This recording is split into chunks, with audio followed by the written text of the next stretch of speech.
जय श्री राम दोस्तों, स्वागत है आपका मेरे चैनल स्टडी विद पीके में। तो कैसे हो आप सभी लोग दोस्तों। आशा करता हूँ आप सभी लोग ठीक होंगे दोस्तों और अपने लक्ष्य की तैयारी में निरंतर कार्य कर रहे होंगे। दोस्तों अगर आप मेरे चैनल पर नए हो तो मेरे चैनल को सब्सक्राइब जरूर कर लेना दोस्तों, ताकि मेरी आने वाली वीडियो की नोटिफिकेशन आपको मिलती रहे और आपके एग्जाम में आपके लक्ष्य की तैयारी में हेल्प करती रहे दोस्तों। तो दोस्तों इससे पिछली वीडियो में मैंने आपको बताया था जो हमारा शुंग वंश है, शुंग वंश के जो महत्वपूर्ण पॉइंट थे उनके बारे में मैंने बताया। उसके बाद शुंग वंश के बाद आता है कण्व वंश, कण्व वंश के बारे में बताया। कण्व वंश के बाद दोस्तों कुषाण वंश की स्थापना हुई थी। तो कुषाण वंश के मध्य में क्या एक सातवाहन वंश आया था, तो उससे संबंधित मैंने आपको जितने भी तथ्य थे सभी के बारे में मैंने आपको बताया। तो दोस्तों सातवाहन वंश ने क्या किया था, शीशे के सिक्के जारी किए थे और उनके बारे में जो भी तथ्य थे मैंने उनके बारे में आपको बताया दोस्तों। उसके बाद दोस्तों जब हमारा कुषाण वंश हमारा प्रारंभ होता है तो उससे पहले मैं आपको बताऊंगा कि भारत पे क्या है, हमारे जब हमारा ये शासक वंश चल रहा था तो भारत पे क्या है कई विदेशी आक्रमण होने लगे थे, यानी कि विदेशी आक्रमणकारियों ने क्या है भारत पर आक्रमण करना चालू कर दिया था। तो दोस्तों इस वीडियो में हम यही जानेंगे कि भारत पर क्या किन किन विदेशियों ने आक्रमण किए थे और उसी में से क्या थे कुषाण वंश भी थे। जो कुषाण थे इसलिए मैं आपको बता रहा हूँ क्योंकि जो कुषाण थे ये भी क्या है बाहर से आए थे, इन्होंने क्या है जो भारत पर आक्रमण किया तो वही शासक थे ये भी। तो दोस्तों वीडियो को स्टार्ट करते हैं, आइए देखते हैं इसमें हमारा क्या क्या तथ्य आते हैं दोस्तों। तो सबसे पहले दोस्तों मैंने आपको इसकी ट्रिक बताई थी, उस ट्रिक को मैं रिवाइंड कर देता हूँ एक बार दोस्तों। जैसे हसी नमशु कक्कू गुप्पू। तो दोस्तों ट्रिक आपको सुनने में तो थोड़ी अजीब सी लगेगी पर ट्रिक बहुत जबरदस्त है, क्योंकि इनको क्या है आप क्रम अनुसार याद करोगे जब भी आप इनके बारे में समय के अनुसार और इनकी जो तथ्य हैं क्या क्या इनके साथ घटनाएं घटी उनको मतलब आपको रिलेट करने में ध्यान करने में बहुत हेल्प रहेगी दोस्तों। तो हा से हमारा क्या है दोस्तों हर्यक वंश है, सी से हमारा शिशुनाग वंश, ना से नंद वंश, माँ से मौर्य वंश, सू से हो जाएगा हमारा शुंग वंश, का से कण्व वंश, कु से कुषाण वंश, गु से गुप्त वंश, पू से पुष्यभूति वंश। दोस्तों यही सारे हमारी जो ट्रिक थी, इनसे क्या है हम जितने भी हमारे शासक वंश रहे हैं इनको क्या है क्रम अनुसार याद कर सकते हैं और इनको हम कभी भूलेंगे नहीं अगर हम इस क्रम अनुसार हम इनको याद करते हैं, इस ट्रिक के माध्यम से हम इसको याद करते हैं। तो दोस्तों सबसे पहले मैं आपको बताना चाहूंगा दोस्तों जब हमारा हर्यक वंश था, हर्यक वंश के बाद क्या शिशुनागा वंश आया। तो दोस्तों जब शिशुनागा वंश समाप्त हुआ और नंद वंश का प्रारंभ हो रहा था तो उस समय में क्या है दोस्तों सिकंदर यानी कि एक विदेशी आक्रमणकारी था, जिसे क्या है हम विश्व विजेता भी इतिहास में इसका काफी वर्णन मिलता है दोस्तों, जिसे क्या है सिकंदर को क्या है विश्व विजेता भी कहते हैं। यानी कि सिकंदर ने क्या है दोस्तों उस समय में जितने भी देशों की खोज हो चुकी थी उनको क्या विजिट कर लिया था, उन पे क्या विजय प्राप्त कर ली थी।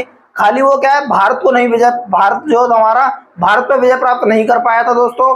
एकमात्र भारत ही एक देश था जिसपे क्या सिकंदर ने विजय प्राप्त नहीं कर पाई थी, बाकी जितने भी देश थे उस पे क्या है सिकंदर ने दोस्तों विजय प्राप्त कर ली थी।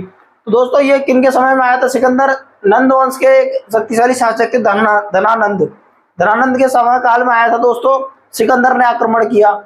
उसके पश्चात दोस्तों जैसे नंद वंश प्रारंभ हुआ और उसके बाद मौर्य वंश यानी कि नंद वंश समाप्ति पर था और मौर्य वंश का आगाज हो चुका था। यानी कि जो चंद्रगुप्त मौर्य थे उन्होंने क्या है मौर्य वंश की स्थापना कर दी थी अपने गुरु चाणक्य की मदद से। तो दोस्तों इन्होंने जब स्थापना करी तो सिकंदर का सेनापति था कौन, सेल्यूकस, यानी कि सिकंदर का ही सेनापति था सेल्यूकस निकेटर, इसने आक्रमण किया।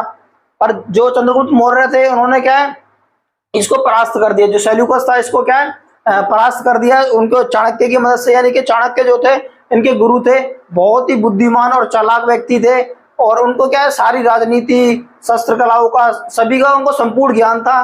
तो उसकी मदद से क्या उन्होंने क्या है सेल्यूकस को भी हराया था और सिकंदर को भी मतलब क्या है भारत में एंटर करने से रोका था दोस्तों।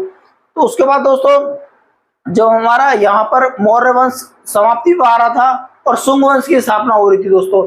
शुंग वंश की स्थापना किन्होंने की थी, शुंग वंश की स्थापना करती पुष्यमित्र शुंग ने दोस्तों।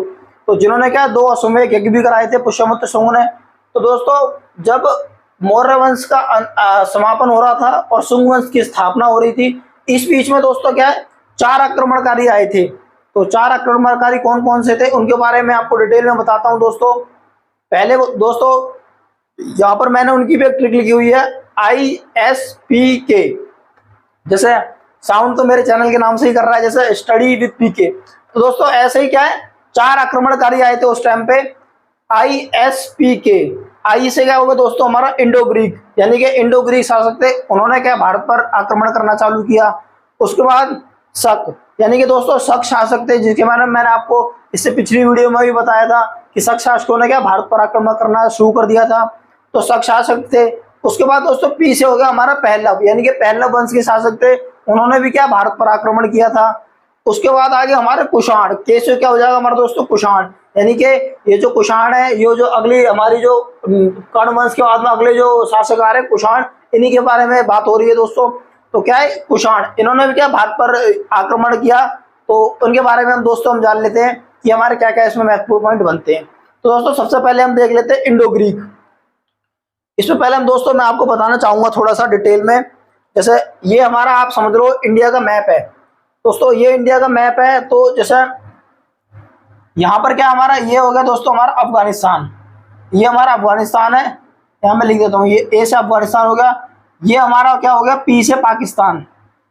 यहाँ पर क्या है दोस्तों हमारी हिंदू कुश पर्वत आता है, इनके बॉर्डर पर, हिंदुस्तान और पाकिस्तान के बॉर्डर पर क्या है ये हिंदू कुश पर्वत है दोस्तों, यानी कि इस हिंदू कुश पर्वत को ही पार करके क्या है दोस्तों ये भारत में एंटर करा था इन्होंने। जितने भी विदेशी आक्रमणकारी थे इन्होंने क्या है हिंदू कुश पर्वत को पार करके ही भारत पर आक्रमण किया। तो इसका भी एक रीजन था दोस्तों, क्या रीजन था दोस्तों, रीजन दोस्तों यह था कि भारत का क्या है यहाँ पर भी दोस्तों समुद्र है और इस तरफ भी समुद्र है दोस्तों, इस तरफ अरब सागर है, इस तरफ हमारी बंगाल की खाड़ी है। तो दोस्तों और इस तरफ क्या हमारा यहाँ पर क्या है हमारा हिमालय पर्वत है, यहाँ पर क्या हमारा दोस्तों हिमालय पर्वत है। तो दोस्तों इधर से भी हमला करना आसान नहीं था क्योंकि इधर समुद्र था, यहाँ पर भी समुद्र था, और यहाँ पर क्या हिमालय पर्वत की रेंज थी, बड़ी बड़ी ऊंची ऊंची चोटियां थी। तो यहाँ से भी क्या दोस्तों कोई विदेशी जो आक्रमणकारी था वो आक्रमण कर नहीं सकता था, क्योंकि उनको क्या है काफी विशाल सेना की जरूरत थी। अगर वो जलीय सीमा से आक्रमण करते तो उनको क्या है काफी जलीय सेना की आवश्यकता थी। उसके बाद अगर वो यहाँ से करते तो यहाँ पर क्या उनको क्या बड़े बड़े पहाड़ों को पार करना पड़ता। तो दोस्तों सबसे आसान जो रास्ता था वो यही था कि यहाँ से क्या है स्थलीय सीमा थी, हिंदू कुश पर्वत को पार करके कोई भी क्या भारत पर क्या आक्रमण कर सकता था दोस्तों। तो यही रीजन था जितने भी विदेशी आक्रमणकारी आए थे वो क्या है दोस्तों यहाँ से हिंदू कुश पर्वत को पार करके भारत में एंटर किया उन्होंने और भारत पर हमला किया दोस्तों। तो दोस्तों चलो हम देखते हैं इंडो ग्रीक में हमारे क्या क्या महत्वपूर्ण तथ्य हैं दोस्तों। इंडो ग्रीक में दोस्तों सबसे सर्वप्रथम क्या है हमारे डेमेट्रियस, यानी कि डेमेट्रियस शासक थे बस अग्निमित्र, यानी कि अग्निमित्र कौन थे दोस्तों, ये थे पुष्यमित्र के पुत्र पुष्यमित्र। दोस्तों पुष्यमित्र कौन थे, शुंग वंश की जिन्होंने स्थापना करी थी, यानी कि शुंग वंश की जिन्होंने स्थापना करी थी पुष्यमित्र शुंग, उनके पुत्र थे अग्निमित्र। उनके समय में डेमेट्रियस ने हमला किया था। उसके बाद जो दूसरा शासक था मिनांडर, एक मिनांडर शासक था, उसने भी क्या भारत पर आक्रमण किया था। परंतु दोस्तों ये दोनों आक्रमणकारी क्या विफल रहे थे। विफल क्यों रहे थे, क्योंकि अग्निमित्र और पुष्यमित्र ये दोस्तों क्या है काफी शक्तिशाली शासक थे उस समय के। तो शक्तिशाली शासक थे, काफी विशाल सेना थी इनके पास में। तो विशाल सेना होने की वजह से क्या है इन्होंने क्या इन दोनों को परास्त कर दिया दोस्तों। उसके बाद दोस्तों एक यहाँ पर एक आंतियाल, यानी कि आंतियाल का राजदूत हेलीरोटस, यानी एक राजदूत आया था इनके समय में। हेलीरोटस कहाँ से आया था दोस्तों, कलिंग से आया था। यानी कि कलिंग कहाँ पर हमारा दोस्तों यहाँ पे क्या उड़ीसा राज्य लगभग क्या है संपूर्ण उड़ीसा राज्य में हमारा क्या है कलिंग साम्राज्य था। लगभग क्या है पूरे उड़ीसा राज्य में हमारा कलिंग साम्राज्य था। तो कलिंग साम्राज्य से आंतियाल का राजदूत आया था हेलीरोटस। वो क्या आया था दोस्तों भागवत धर्म की शिक्षा लेने, यानी कि पुष्यमित्र शुंग के दरबार में आया था भागवत धर्म की शिक्षा लेने के लिए। परंतु जो पुष्यमित्र शुंग थे ये काफी बुद्धिमान और चालाक थे। इन्होंने क्या है इसको बौद्ध धर्म की शिक्षा देने की बजाय इन्होंने क्या है इसको भागवत धर्म की शिक्षा दे दी, जबकि ये आया क्या था, ये आया था बौद्ध धर्म की शिक्षा लेने के लिए। पर ये चालाक थे, इन्होंने क्या है उसको भागवत धर्म की शिक्षा दे दी और उसे क्या वापस भेज दिया। तो दोस्तों और ये तीनों जो आए थे दोस्तों ये क्या है हिंदू कुश पर्वत के आसपास ही बस गए, यानी कि मैंने आपको बताया ना ये हिंदू कुश पर्वत को पार करके ही आए थे। तो दोस्तों ये क्या तीनों क्या है हिंदू कुश पर्वत के आसपास ही तीनों ने क्या है बस गए ये तीनों आके। उसके बाद दोस्तों हमारी जो सेकंड है शक शासक। शक शासक कौन कौन से दोस्तों, शकों की दोस्तों क्या कुल 5 शाखाएं थी, यानी कि 5 शाखा थी शक इनकी।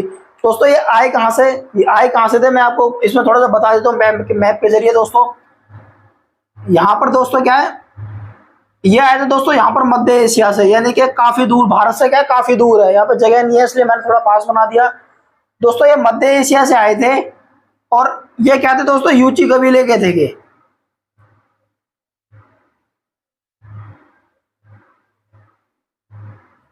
ये दोस्तों यूची कबीले के वंश थे, जो शासक थे यूची कबीले के थे दोस्तों। इन्होंने दोस्तों क्या मध्य एशिया से क्या भारत की ओर भारत की ओर आना प्रस्थान किया दोस्तों। इनकी क्या है, कुल 5 शाखाएं थी। 5 शाखाएं कौन कौन सी थी शकों की? दोस्तों मैंने यहाँ पर शॉर्ट ट्रिक लिख दी है इसकी, KTMUN, यानी के से हो जाएगा हमारा कंधार, ता से हो जाएगा हमारा तक्षशिला, मा से हो जाएगा हमारा मथुरा उत्तर प्रदेश, यू से उज्जैन, एन से हो जाएगा नासिक महाराष्ट्र।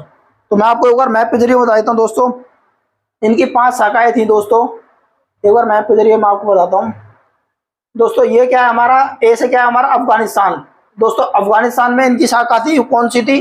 कंधार,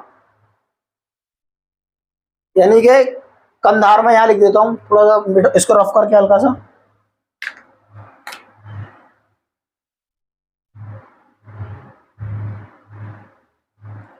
ये थी दोस्तों कंधार।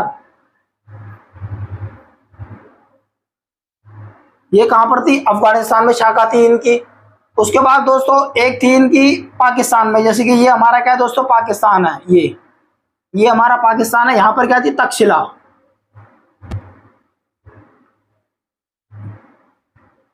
तक्षशिला थी, ये कहां थी दोस्तों? पाकिस्तान में थी। कंधार थी अफगानिस्तान में और तक्षशिला थी पाकिस्तान में। उसके बाद दोस्तों इनकी एक जो अगली शाखा थी वो कहा थी? मथुरा, यानी कि कहां पर थी? यहाँ पर हमारा उत्तर प्रदेश आता है, उत्तर प्रदेश राज्य है। यहाँ पर क्या? मथुरा, यानी कि मथुरा कृष्ण कृष्ण जन्मभूमि है जो हमारी। यहाँ पर भी क्या है, शासकों का साम्राज्य था उस टाइम पे। तो ये उत्तर प्रदेश में क्या है? मथुरा में इनकी एक शाखा थी। उसके बाद दोस्तों यू से क्या हो जाएगा हमारा? उज्जैन, यानी कि उज्जैन कहाँ पर है दोस्तों? हमारा मध्य प्रदेश राज्य में। यहाँ पर क्या हमारा मध्य प्रदेश राज्य आता है। यू से क्या हो जाएगा? उज्जैन।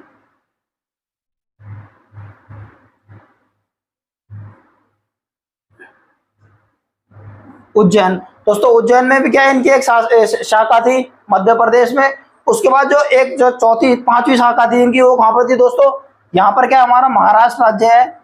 महाराष्ट्र राज्य में यहाँ पर एन से क्या हो जाएगा दोस्तों? नासिक। मैं लिख देता हूं नासिक महाराष्ट्र। दोस्तों एक शाखा कहां थी? नासिक महाराष्ट्र। तो एक बार मैं दोबारा आपको बता देता हूं दोस्तों। पहली कहां पर थी दोस्तों? पहली थी कंधार, कहां पर? अफगानिस्तान में। दूसरी थी तक्षशिला, पाकिस्तान में। उसके बाद तीसरी शाखा थी मथुरा, उत्तर प्रदेश में। फिर चौथी कहां पर थी? चौथी थी उज्जैन, मध्य प्रदेश में। तो ये थी, मतलब मथुरा कहां थी? उत्तर प्रदेश में, सॉरी। उसके बाद उज्जैन थी मध्य प्रदेश में। और 5वीं थी नासिक महाराष्ट्र में दोस्तों। जो 5वीं शाखा थी वो कहां थी? नासिक महाराष्ट्र में। तो शकों की दोस्तों क्या है, कुल 5 शाखाएं थी, जिसके बारे में मैंने आपको बता दिया दोस्तों। अब इसमें क्या है दोस्तों, जो एमपी के शक शासक थे, ये क्या दोस्तों, जितने भी शक शासक आए थे इनमें कुछ शक्तिशाली थे कि कुछ क्या था, उनकी सेना बहुत ज्यादा थी, कुछ होगी। तो वो क्या करते थे दोस्तों, आपस में ही लड़ जाते थे, आपस में ही क्या है अपने शक शासकों को मारना चालू कर देते थे। तो दोस्तों इन्होंने क्या किया था दोस्तों, ये जो क्या नाम है, उज्जैन के शक शासक थे, यानी कि मध्य प्रदेश के शक शासक थे, जो इन्होंने क्या यूपी के शक शासकों को मारा था दोस्तों। मथुरा यानी कि जो उज्जैन मध्य प्रदेश के शक शासक थे, इन्होंने क्या है उज्जैन यानी कि उज्जैन के जो शक शासक थे, इन्होंने मथुरा उत्तर प्रदेश के शक शासकों को मारा था। और क्या दोस्तों, विक्रमादित्य यानी कि विक्रमादित्य की उपाधि ग्रहण की थी। यानी कि जो मध्य प्रदेश के शक शासक थे उन्होंने क्या उत्तर प्रदेश के शक शासकों को मारा था और विक्रमादित्य की उपाधि प्राप्त की थी। उसके पश्चात दोस्तों नासिक महाराष्ट्र शकों को मारा जीपीएस गौतमीपुत्र सातकर्णी ने। यानी कि जो नासिक यहाँ के जो शक शासक थे, इनको किसने मारा था दोस्तों? गौतमीपुत्र सातकर्णी, यानी कि जीपीएस कौन था दोस्तों? ये हमारा सातवाहन वंश में शासक थे, जो द्वितीय शासक थे सातवाहन वंश, जो मैंने बताया आपको। यानी कि कण्व वंश और कुषाण वंश के बीच में एक वो आया था, हमारा शासन आया था, सातवाहन शासन। उनके जो द्वितीय जो शासक थे वो थे जीपीएस गौतमीपुत्र सातकर्णी। यही दोस्तों प्रथम शासक थे जिन्होंने क्या शकों को पराजित किया था। और ये क्या नासिक के शक थे महाराष्ट्र के, इन्होंने क्या इनको पराजित किया था। उसके बाद दोस्तों हम देख लेते हैं भारत में सर्वप्रथम सोने के सिक्के, यानी कि भारत में सर्वप्रथम जो सोने के सिक्के जारी किए थे वो किन्होंने जारी किए थे, वो यूनानियों ने जारी किए थे। यानी कि जो यूनानी थे उन्होंने क्या सर्वप्रथम भारत में स्वर्ण सिक्के जारी किए थे। उसके बाद दोस्तों फर्स्ट में हमारे इंडो ग्रीक आ गए, दूसरे में सेकंड में हमारे शक शासक आ गए, तीसरे में हमारे दोस्तों, अब इसमें थोड़ा सा एक ये भी था, इनके क्या है दोस्तों, जहां जहां के अलग अलग शासक थे, शक शासक थे, इनके अलग अलग नाम थे दोस्तों। जो मथुरा वाले शक थे इनको क्या है राजयुग कहते थे उस समय में, यानी कि उस समय में जो मथुरा में जो शक शासक आके बसे थे उनको क्या कहते थे, उनको कहते थे राजयुग। और जो उज्जैन में बसे थे यानी कि मध्य प्रदेश में बसे थे उनको कहते थे चेष्टक। उनको किस नाम से जानते थे, चेष्टक जानते थे उस नाम से। उसके बाद जो नासिक के जो वो थे, यानी कि नासिक के जो शक शासक थे उनको क्या है भूमिक, यानी कि उस समय में क्या है भूमिक कहते थे कि ये भूमिक शासक है दोस्तों। इनके क्या अलग अलग नाम थे। उसके बाद दोस्तों हमारा क्या है पहला वंश आता है, यानी कि थर्ड नंबर पे क्या आता है हमारा, यानी कि पहले इंडो ग्रीक, फिर शक शासक, उसके बाद पहलव, यानी कि पहलव वंश के जो शासक थे उनके बारे में हम देख लेते हैं दोस्तों। पहलव वंश में दोस्तों कुछ ज्यादा है तो नहीं, पर थोड़ा बहुत पॉइंट है जो मैं आपको बता देता हूँ दोस्तों। ये क्या ईरान के निवासी थे, ये जो पहलव वंश के जो शासक थे ईरान के निवासी थे। संस्थापक कौन था इनका दोस्तों, माउस, यानी कि माउस इनका संस्थापक था। ये कंप्यूटर वाला माउस नहीं है, ये नाम है वहां के शासक थे जिन्होंने क्या इसकी स्थापना करी थी, पहलव वंश की स्थापना करी थी, उनका नाम था माउस। तो इनका वर्णन मिलता है दोस्तों खरोष्टी लिपि में, यानी कि खरोष्टी लिपि में क्या है मो नाम से इनको जानते थे। खरोष्टी लिपि में किस नाम से जानते थे, मो नाम से इनका वर्णन मिलता है दोस्तों। इन्होंने क्या दोस्तों 90 ईसा पूर्व से 70 ईसा पूर्व, यानी कि 90 बीसी से क्या 70 बीसी के ईस्वी में इसी के बीच में क्या इन्होंने पहला वंश की नींव रखी थी। उसके बाद दोस्तों इनका जो पहला वंश का सबसे शक्तिशाली शासक था वो कौन था, गोंडो फर्निस। गोंडो फर्निस कौन था दोस्तों, इस जो पहला वंश था इनका क्या सबसे शक्तिशाली शासक कौन था, गोंडो फर्निस था। तो उसका दोस्तों इसमें क्या है, इन्हीं के समय में गोंडो फर्निस के समय में क्या है दोस्तों, सेंट थॉमस, यानी कि एक ईसाई धर्म प्रचारक थे, यानी कि जो ईसा मसीह थे उनका धर्म प्रचारक थे, यानी कि वो कौन थे, सेंट थॉमस। दोस्तों क्वेश्चन एग्जाम में पूछा जाता है कि सेंट थॉमस किन के शासन काल में आए थे, तो दोस्तों वो आए थे गोंडो फर्निस, यानी कि गोंडो फर्निस के शासन काल में आए थे। उसके बाद दोस्तों तख्ते भाई अभिलेख, यानी कि एक तख्ते भाई अभिलेख भी मिला है, वो किन के शासनकाल का है, वो गोंडो फर्निस की शासनकाल का है। कहां से प्राप्त हुआ दोस्तों, पेशावर पाकिस्तान से, यानी कि पाकिस्तान से आज का समय में क्या है पाकिस्तान में आती है, पेशावर जगह है वो कहां पर है, पाकिस्तान में।